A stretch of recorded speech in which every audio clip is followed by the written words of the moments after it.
안녕하세요. 선한사주입니다. 예, 오늘의 제목은 왜 하필 이제서야 다른 사랑이 보일까요? 라는 제목으로 오늘 좀 허심탄회하게 이야기를 나눠보려고 해요. 생각보다 많은 분들이 결혼 생활이 똑같은 사람과 계속 지속되고 싸움도 맨날 똑같은 패턴으로 이어지고 그렇다고 사람이 또 쉽게 변하지도 않잖아요. 그러다 보면은 권태기라는 것도 오게 되고요. 나중에는 이제 아이 때문에 그냥 의리로 사는 경우들이 참 많지요. 그러다가 어느 날 문득 당황스럽게도 예기치도 않는데 눈에 들어오는 사람이 생길 때가 있어요. 굉장히 당황스러운 감정이겠죠. 정말 오래간만에 느낀 감정이고 너무 신선하고 자기에게 아직까지 이런 마음이, 이런 순수함이 남아있다는 사실에도 많이 놀랄 수 있을 것 같기는 해요. 그런 상담 전화도 꽤 많이 받는 편이고요, 저도. 그러니까 그분들도 굉장히 당황스러워서 어쩔 줄을 몰라 하시면서 조언을 구하기 위해서 이제 저에게 상담을 요청을 하시는데, 대부분은 남편과의 사이가 별로 좋지 않다거나 아니면은 살짝의 권태기를 겪고 있는 가운데 많이 그런 경우들이 오시고요. 그 다음에 또 남편에게 지속적으로 요구했지만 변하지 않는 그런 모습들 있잖아요. 내가 원하는 모습, 그런 모습을 가지게 된 남자를 만나게 되면 끌 사람인지라 끌릴 수밖에 없을 것 같아요. 그렇죠. 내가 맨날 밥 해주고 빨래 해주고 청소해주고 다 해주는데도 불구하고 그 남자는 나를 위해서 그 하나 바꾸지 못하는데, 어떤 사람은 그냥 내가 원하는 모습을 그대로 그냥 가지고 내 앞에 나타나는 경우들이 있죠. 여자로서 많이 흔들릴 수도 있을 것 같아요. 물론 남자들도 마찬가지겠고요. 그렇지만 남자들은 보통 그런 감정이 들어도 사실은 아주 마음까지 100% 주는 경우는 많지 않다고 들었어요. 하지만 여자들은 지치고 지친 결혼 생활에서 자신이 여성임을 잊어버린 채 살다가 자신이 여성임을 인지하게 해주는 남자를 만나게 되면은 마음을 줄 가능성이 아주 높답니다. 외로웠기 때문이죠. 그러면은 그런 경우는 어떤 사람에게는 있고 어떤 사람에게는 평생 그냥 의리로 눈앞에 있는 남자라고는 남편이 하나밖에 없는 삶을 살다가 가시는 분도 계시고, 네, 어떤 분들은 살다가 그렇게 당혹스럽게 이 남자가 내 남편이었으면 좋겠다라는 남자를 만나실 경우를 겪게 되시는 분들도 계시겠죠. 뭐 어떤 게 좋다 나쁘다, 어떤 게 옳다 그르다라는 문제는 저는 제기하고 싶지 않고요. 어떨 때 왜 내 앞에 그런 사람이 나타날까? 그거를 사주학적으로 저는 풀어드리려고 합니다. 일단은 남편하고 뭐 진짜 사랑의 감정은 한 3년이 유효기간이라고 들었죠. 3년이 지나면 그때부터는 의리로 살고 아이 때문에 살고 뭐 그렇다고 뾰족한 수도 없고 그냥 그렇게 살게 되는 인생들을 보내게 되는데, 그 남자가 보이는 시기가 사람마다 있어요. 근데 눈을 크게 뜨고 관심을 두고 본다면 그 남자를 발견할 수 있을 테고요. 별로 관심이 없고 내 남자 하나로도 벅차다, 나는 내 남자 하나도 힘들다라고 하는 분들은 눈에 안 보이겠죠. 그 차이인 것 같아요. 근데 정말 그 마음을 주게 되는 상대는 둘이 궁합이 맞을 가능성이 굉장히 높아요. 새로 만난 사람과 궁합이 맞을 가능성도 굉장히 높고, 그 다음에 내가 꼭 필요한 글자인데 내 사주 안에 그게 없어요. 그 사주에 그 글자만 채워진다면 확 달라질 수 있는 그런 글자가 있거든요, 사람마다. 그게 용신의 글자라는 건데, 그 글자를 가지고 있는 대상을 만나면 확 끌리게 된답니다. 그리고 또 내가 조우가 너무 차가운 경우에는 조우가 따뜻한 남자를 만나면 끌리게 돼 있고요. 그 다음에 나에게 없는 오행을 가지고 있는 남자에게 끌릴 가능성도 높고요. 그 다음에 일단은 식상이 발달한 남자들이 굉장히 조금 여성들에게 좀 부드럽게 다가가고 말도 좀 예쁘게 하고 상대방이 어떻게 해야지 좋아하는지를 좀 아는 과라고 보실 수 있어요. 관인이 발달하신 분이시라면 좀 책임감은 강하되 참 재미는 없는 그런 과겠죠. 그래서 일단은 식상이 발달한 남자를 만나면 그 재미없는 곰탱이 같은 남자랑 살다가 내 간지러운 것도 잘 긁어주고 대화가 너무 잘 통하고 그러다 보면 이러면 안 되지 하면서도 계속 빠져들게 될 수밖에 없는 그런 상황이 연출이 될 것 같아요. 그래서 일단은 남편과 크게 문제는 없지만 그래서 더 문제죠. 남편과 차라리 크게 문제가 있어서 새로운 사랑을 만나면 이 남편을 정리를 하고 새로운 사랑을 받아들이겠는데, 남편과는 그냥 의리로 잘 살고 있었는데 새로운 사람도 나타나서 이 사람도 놓치고 싶지 않은 거예요. 난감한 상황이겠죠? 근데 일단은 그게 사주적으로 보면은, 만약에 제가 개수일간이라고 봐요. 개수일간에 이렇게 작년 같은 경우는 이제 무술년이 왔잖아요. 그쵸? 이게 무게압, 이런 시기에 남자가 보여요. 그리고 딱 정관이잖아요. 그쵸? 이런 시기에 주변에 남자가 보일 가능성이 많고요. 그런 기회를 겪을 일이 많답니다. 그러면 좀 첫눈에 반할 수도 있고요. 천간에 이렇게 딱 이렇게 합이 된다는 거는 일단은 한 번에 눈에 확 꽂히는 그런 부분도 있고, 그다음에 정신적인 부분도 굉장히 일치해서 대화가 굉장히 잘 통하는 그런 관계라고 보실 수 있어요. 일단은 그러니까 대화가 끊임없이 이어지겠죠. 남편하고 할 수 없었던 그런 얘기들을 많이 할 수 있을 거예요.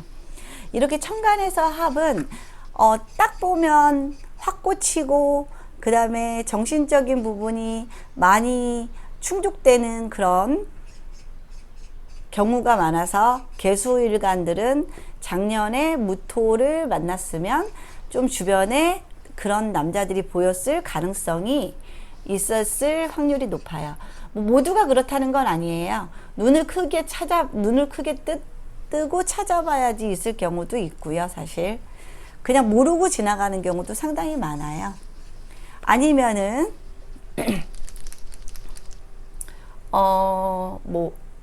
임자일주라고 그래볼까요? 임자일주 같은 경우에 이렇게 자 안에는 임수가 있잖아요. 그쵸? 임수가 들어있죠. 임수랑 합을 하는 이 정임합은 애정지합이라 그랬죠. 그러니까 이렇게 지지에 자나 아니면은 신금 중에도 임수가 있지요. 신금 중에도 임수가 있어요. 그리고 해수 중에도 해무갑임, 해수 중에도 임수가 있겠죠. 그러면 이런 신이나 자나 해 같은 일지를 가지고 계신 분들은 어떤 해에 그러면 그런 남자들이 보일까요? 이 정임합은 은밀하게 지장간끼리의 합일 때 남자가 들어오게 돼요. 그러면 일단은 정을 가지고 있는 그런 연도가 오거나 그런 해가 오거나 그런 연이 오거나 똑같은 말이네요. 그런 대운이 오거나 아니면은 그런 월운이 올 때 그런 사람이 보일 가능성이 높아요. 정화가 들어가 있는 일지는 오미술, 우화 중에도 정화가 있고요. 그 다음 정화 중에도 미 중에도 정화가 있고 술 중에도 정화가 있어요. 그래서 결국에는 이런 지지, 자나 신이나 해 같은 아니면 오나 미나 술 같은 일지를 가지고 있는 분들은 아무래도 횟수적으로 보면은 정임합이 벌어질 수 있는 확률이 높은 일지를 가지고 있는 거잖아요. 그러니까 작년에 이 지지가 자인분들은 작년에가 아니라 자인분들은 5년이나 미년이나 술년 아니면은 5월이나 미월이나 술월을 만나면 그런 남자가 내 삶에 들어올 가능성이 있답니다. 마찬가지로 신도 5월이나 5년이나 5대운이나 미년이나 미대운이나 미월이나 그 다음에 술월이나 술대운이나 술년이나 그쵸? 정임합이 벌어질 수 있고 해도 마찬가지예요. 지지에 해가 있을 때는 5년이나 5대운이나 5월이나 그 다음 미월이나 미해나 미월이나 미대운 그럴 때 정임합이 이루어질 수 있고요. 그 다음에 마찬가지로 해일 때 술월이나 술일이나 술월, 술대운, 술년 다양하게 이렇게 정임합이 이루어지는 경우에 그런 기회가 많이 생기고 노출될 가능성들이 높아진답니다. 그렇기 때문에 이 지장간을 잘 알아야 되는 이유가 바로 이거예요. 지장간을 알면 아무도 모르지만 속에서 벌어지는 남들은 몰라요. 속에서 벌어지는 그런 은밀한 그런 작용들까지도 다 읽어낼 수 있기 때문에 지장간 공부는 필수고 지장간은 반드시 외우고 계셔야 한답니다. 아니면은 또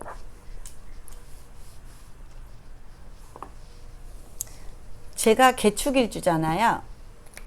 안 나오네요. 제가 개축일주잖아요. 그러면 이 축이 일지를 기준으로 육합이 좀 더 끈끈한 합이죠. 육합이나 삼합이 올 경우에도 남자가 보일 수 있답니다.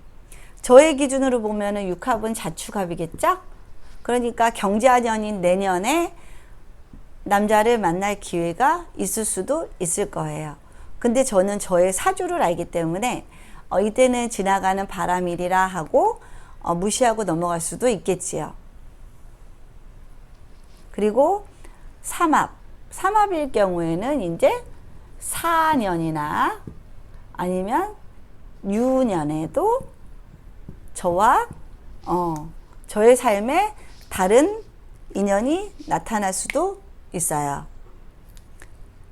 이럴 경우에 그러니까 본인의 사주를 알아야지만 결국에는 어떨 때 어떤 사람이 나타날 것이다 라는 것도 예측을 하고 나타나더라도 이거는 지나가는 바람이니까 나는 그냥 내 갈 길을 가리라 라는 주체성을 확립할 수 있지만 내가 내 사주를 알지 못한다면 이렇게 다가오는 사랑에 대해서 무방비로 갑자기 노출이 되면서 그동안 참고 있었던 어떤 본인의 정체성을 자꾸 찾으려고 그 사랑을 뿌리치지 못하고 좀 잊지 못하는 그런 현상들이 좀 벌어지는 것 같더라고요. 그래서 자기 사주는 좀 알아야 되고요. 그리고 또 이제 문제는 대부분 그런 사람들이 제가 상담해 본 결과로는 40대 후반에서부터 50대 초반에서 가장 많이 와요. 이때 이제 자식도 어느 정도 키워놨어요. 그쵸? 어느 정도 키워놓고 남편과의 관계도 굉장히 소원할 때죠. 의리로 사는 기간이죠. 그럴 때 갑자기 본인이 잊고 있던 감정을 이 속에 숨어있던 감정을 끄집어내는 사람을 만나면 그거에 흔들리지 않을 자신이 있는 사람이 얼마나 될지는 잘 모르겠어요. 그쵸? 일단은 그러므로 본인의 사주를 좀 잘 알아야 되고 40대 후반에서 50대 초반은 모든 게 뭐라 그러죠? 모든 게 좀 약간 매너리즘에 빠지는 나이잖아요. 이제 삶도 어느 정도 안정되고 자식도 어느 정도 키워놓고 그러면 이제 나를 찾고 싶은 그런 시기잖아요. 그쵸? 특히나 남편이 밖으로 돌거나 남편이 자신의 말에 귀를 기울여 주지 않는 그런 따뜻한 남편이 아니라면 특히나 그 반대의 성향인 남자를 만나게 되면 마음을 많이 뺏기게 될 수밖에 없어요. 그럴 때 제가 해드리는 말씀이 있어요. 그러면은 남편의 사주를 불러봐라. 그리고 그 상대편의 사주를 다 불러봐라. 그리고 셋 간의 궁합을 봐요. 그래서 일단은 첫 번째로 남편과의 궁합이 너무 안 좋으면 한번 재고를 해봐라 라고 얘기를 해드리고요. 너무 안 좋았는데 이 여자분이 너무 참을성이 이제 많아서 그동안 참아온 케이스로 사셨던 분들에게는 한번 고려를 해봐라 라고 말씀을 드리고요. 그 다음에 그 상대편 남자의 앞으로의 앞으로의 대운을 저는 많이 살펴요. 일단은 그 남자와의 궁합도 되게 중요하겠죠. 근데 궁합은 좀 맞을 가능성이 많기는 해요. 끌렸다는 거는 맞을 가능성이 좀 많아요. 그리고 본인이 필요한 글자를 가지고 있기 때문에 끌린 거니까. 그리고 그 남자분의 대운이 앞으로 잘 풀리면 고려해보라고 또 말씀을 드려요. 이미 자식들은 이쯤 되면 이제 대학생 정도 되고 자기 인생들 찾아가는 시기고요. 그렇지만 상대편의 그 사주가 대운이 이렇게 약간 하향세로 흘러가는 노년에 가서 더 힘들어지는 그런 사주를 가지고 계신다면 저는 그냥 잊으세요. 이를 꽉 물고 그냥 잊으세요 라고 말씀을 드려요.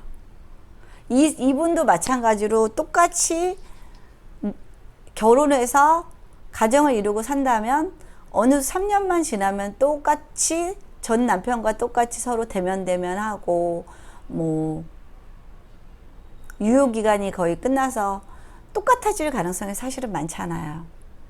그리고 이 남편의 지금 앞으로의 대운이 너무 좋아지는 경우도 있어요. 지금 현재 남편의 대운이 점점 좋아지는 추세로 있다면 저는 잊으세요 라고 또 말씀을 드려요. 그러니까 결국에는 삶을 지속하기 위해서는 기본적인 것들은 다 갖춰져야지 살 수가 있잖아요. 아무리 사랑만 가지고 감정만 가지고 살 수는 없는 거니까요. 현실적인 부분도 사실 무시를 못하고 그리고 인격적인 부분도 무시를 못하고, 그렇기 때문에 상대편의 어떤 사주를 보면은 사주에 그 사람의 인격이나 인성, 기본적인 성격 같은 것들이 정말 리얼하게 다 나오는데요. 상대편의 사주가 물론 내가 꼭 필요한 글자를 가지고 있기 때문에 그 사람이 다가와서 내가 반응을 했을 수도 있지만, 그 사람이 다분히 그냥 내가 아니어도 그냥 여자가 필요한 경우일 경우도 많아요. 사주를 보면 나온답니다. 그런 거는. 그래서 그분은 당신을 사랑하는 게 아니라 그냥 한 여자를 찾는 것 뿐입니다 라고 정확하게 말씀을 드려요.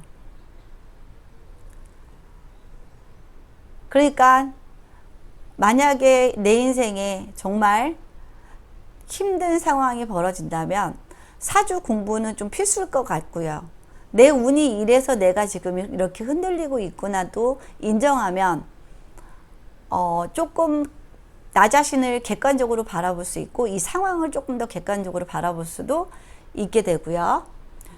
그리고 사주를 공부하게 되면 상대방의 사주와 남편간의 사주를 비교해 보고 나와 누가 더 궁합이 잘 맞고 앞으로 누가 더 말년이 평화롭게 흘러갈 수 있나, 운이 그렇게 흘러가나를 살필 수 있기 때문에 이 사주는 제가 보기에는 정말 꼭 공부해 둬야 되는 그런 분야 중에 하나라고 생각이 들어요. 그리고 자기 사주를 알아야지 자기가 인생의 중심을 잡고 살아갈 수도 있고요. 무조건 참으라는 얘기도 아니고요. 네, 그렇다고 무조건 뭐 받아들이라는 얘기도 아니에요. 결국에는 삶은 내가 살아내야 되는 거고 현실이기도 해요. 그렇기 때문에 내 판단에 따라서 내 인생은 너무 많이 달라질 수 있잖아요. 감정에 매몰되지 말고 조금 더 현실적인 부분도 고려가 많이 돼야 된다고 저는 생각을 한답니다. 그래서 오늘은 사실은 말이 좀 제 말이 길어지긴 했는데 오늘의 요지는 천간의 합이 올 때 그런 사람이 보인다. 그런 사람은 정신적 교감이 굉장히 잘 맞아서 대화를 하나 시작하면 굉장히 친구처럼 말이 잘 통하는 사람일 가능성이 많고요. 그 다음 내 지지와 이렇게 내 지지와 육합이 되는 해, 삼합이 오는 해에 그런 다른 사랑이 보일 가능성도 높고요. 아까처럼 지장간에 임수나 정화를 가지고 있는 그런 일지를 가지고 있는 경우에 임수를 가지고 있을 때는 정화를 품고 있는 그 해나 그 대운이나 그 월이 오면은 정임합이 일어나서 그런 상황이 벌어질 수 있고 자기 일지 안에 정화를 가지고 있는데 임수를 품고 있는 다른 글자들이 1년운이나 대운이나 월운 같은 때 와준다면 또 다른 정임합이 형성이 되기 때문에 그런 애정관계가 다가올 수 있다는 말씀을 드리기 위해서 이렇게 오늘 말이 좀 길어졌답니다. 네, 사주적으로 설명해 드리려고 했는데 제 개인적인 얘기들을 좀 많이 했네요. 저는 저는 그냥 이분이 도움되는 방향으로만 봐드려요. 의뢰인만을 위해서 철저히 상담자, 내담자를 위해서만 봐드려요. 이분이 잘 돼야 되기 때문에. 그쵸? 이분이 잘 돼야지, 이분이 잘 될 수 있는 선택을 할 수 있도록 도와드리는 역할을 저는 할 뿐입니다. 네. 그러셔서 새로운 사랑이 나타나시면 너무 당황스러워 하지 마시고요. 일단 본인의 감정이 도대체 어떤 것인가를 조금 객관적으로 들여다보실 필요도 있다고 봅니다. 그리고 선택은 정말 신중하게 하실 필요가 있고요. 그 선택에 따라서 나머지 30-40년의 인생이 결정되기 때문에 네, 많은 숙고 끝에 결정을 내려도 늦지 않는다고 생각을 합니다. 예, 오늘 날씨 많이 습하고, 예, 역시나 오늘 같은 날 이렇게 지금 장마철이잖아요. 장마철이라서 굉장히 우울하다는 그런 상담자들이 많으세요. 날씨의 영향을 많이 받는 분들이시겠죠? 네, 초콜릿 많이 드시고요. 사탕도 많이 드시고요. 네, 일단은 집에 계시지 마시고 밖에 산책이라도 좀 나갔다 오시면 기분 전환에 많이 도움이 될 듯 합니다. 네, 오늘의 강의는 마치고요. 내일 건강하게 또 찾아뵙겠습니다. 감사합니다.